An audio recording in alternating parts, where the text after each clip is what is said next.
Okay, Assalamualaikum dan hai, bertemu lagi bersama saya Syaris Hakim Channel. Okay, hari ini saya akan kupaskan mana lebih untung antara ASB, tabung haji dan emas. Okay, ramai orang tanya saya yang mana bagus simpan, sama ada ASB, tabung haji ataupun emas. Mari kita tengok yang mana bagus antara ketiga-tiganya. Okay, sebenarnya kita jangan invest dalam satu tempat sahaja.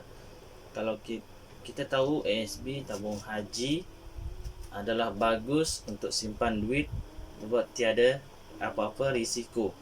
Namun simpan di emas sebenarnya juga bagus, kerana yang bagusnya adalah kita menyimpan emas fizikal. Maksudnya kita beli emas, kita dapat emas. Maksudnya dia seperti kita beli rumah, kita dapat rumah. Jadi tiada kerugian apa-apa kalau kita beli. Cuma emas ni dia ada naik turun setiap saat. Jadi kita tengok adakah bagus melabur dalam emas juga. Okey. Mari kita tengok carta ini, iaitu daripada tahun 2001 hingga 2019 dan 2020 pun sudah keluar untuk ASB lah. Okey, mari kita tengok satu persatu. Okey, ASB yang paling tinggi adalah pada tahun 2007, di mana kadar dividen dia adalah sebanyak 8%. Ini sangat tinggilah. Okey, namun yang paling rendah adalah pada tahun 2019, iaitu sebanyak 5%, dan paling rendah lagi adalah pada tahun 2020, iaitu sebanyak 4.25% sahaja. Okey, cuba kita tengok purata daripada 2001 hingga 2019 ini, iaitu purata tahunan adalah sebanyak 7.16%. Tapi namun diingat, kadar dividen ini belum ditolak dengan zakat. Selepas ditolak zakat 2.5%, dia akan jadi 4.66%. Itu dia punya purata selama 19 tahun. Okey, jom kita tengok pula tabung haji. Okey, tabung haji yang paling tertinggi kadar dividen adalah pada tahun 2012, iaitu sebanyak 6.5%. Okey, yang paling terendah adalah pada tahun 2018, iaitu sebanyak 1.25% sahaja. So, purata tahunan tabung haji dividen dia adalah sebanyak 4.61%, dan ini bersih selepas zakat. Kemudian kita tengok emas pula. Untuk emas yang paling tertinggi adalah pada tahun 2007, iaitu sebanyak 30.90%. Emas ni kita kira berdasarkan kenaikan harganya, ya, daripada awal tahun hingga akhir tahun. Dan kita tengok ada juga yang dia negatif, iaitu pada tahun 2013, iaitu negatif 28.30%.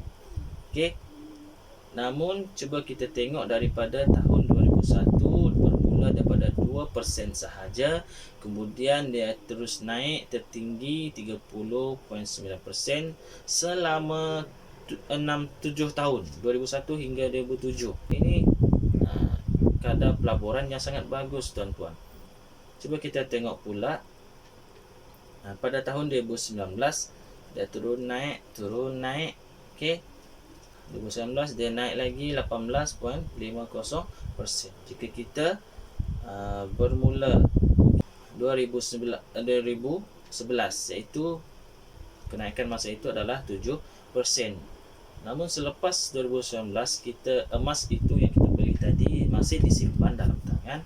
Kenaikan pada 2019 telah naik kepada 18.9%.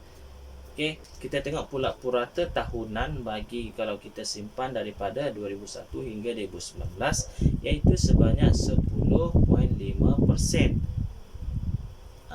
Simpan emas ni dia bagus untuk jangka masa panjang tuan-tuan, iaitu kita kena simpan 3 tahun ke atas baru kita akan nampak kenaikan harganya.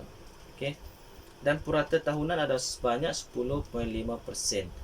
Okey, namun dia belum ditolak zakat lagi. Okey, selepas tolak zakat 2.5%, dia akan dapat 8%. 8% tuan-tuan kenaikan purata jika tuan-tuan simpan daripada selama 19 tahun. Okey, kita tengok pula pada tahun 2020 kenaikan emas adalah sebanyak 24%. Sangat baguslah tuan-tuan daripada ASB dan tabung haji. Okey, daripada ini tuan-tuan, kawan-kawan boleh tengok yang mana baik untuk simpanan ataupun pelaburan kawan-kawan lah. Namun simpan di ASB, tabung haji ataupun emas juga adalah bagus. Okey, terutamanya tabung haji lah. Okey, kawan-kawan, tuan-tuan sekalian boleh penuhkan dulu tabung haji sehingga cukup 1,300 dan terus daftar haji kawan-kawan. Dan 1,300 ini akan kekal lah di situ. Okey, kita akan dapat menunaikan haji pada tahun yang telah dikeluarkan. Simpan di ASB juga adalah bagus kerana tiada, seperti saya cakap, tiada risiko kerugian lah bagi yang takut melabur sebab rugi. Jadi simpan di ASB ataupun tabung haji.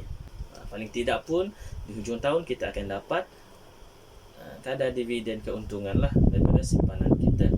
Namun simpanan emas pula, saya buat kesimpulan di sini, simpan emas kalau kita tengok daripada purata tahunan tadi, simpanan emas lebih berbaloi berbanding tabung haji dan ASB.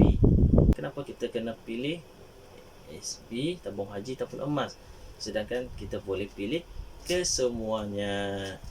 Simpan 30% daripada pendapatan kita dalam tabung haji, ASB dan emas. Kita pecahkan tabung haji 10%, ASB 10% dan emas pun 10%.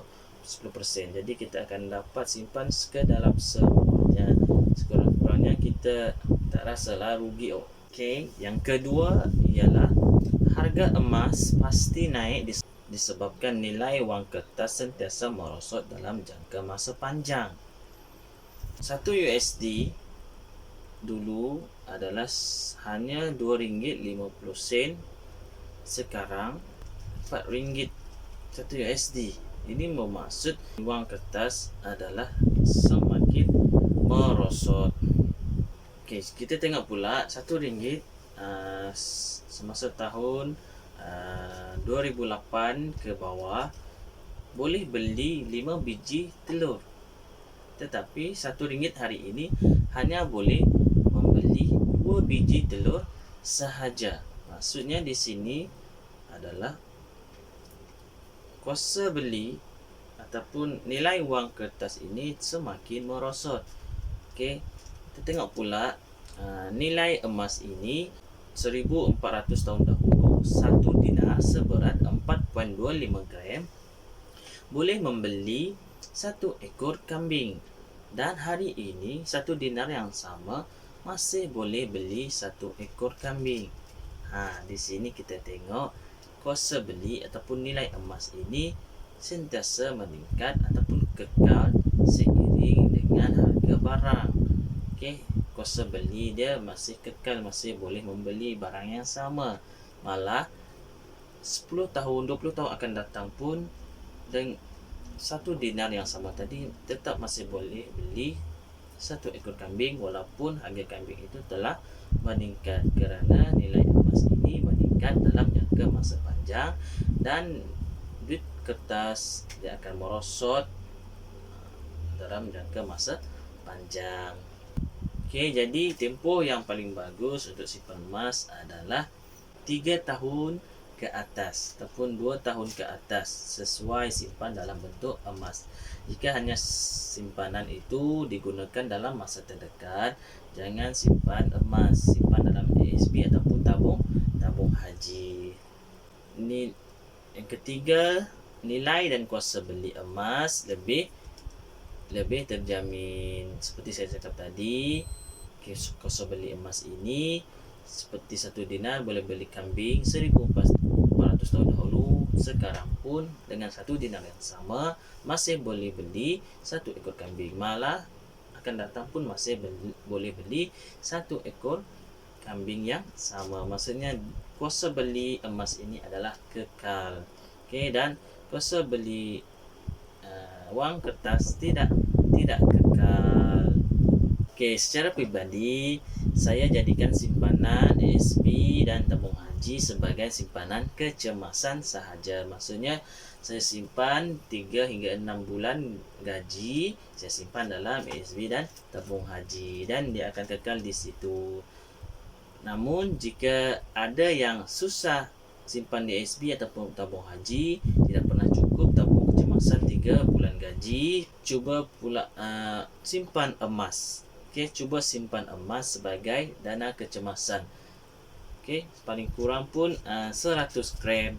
Okey, supaya dana kecemasan kita tidak terguna.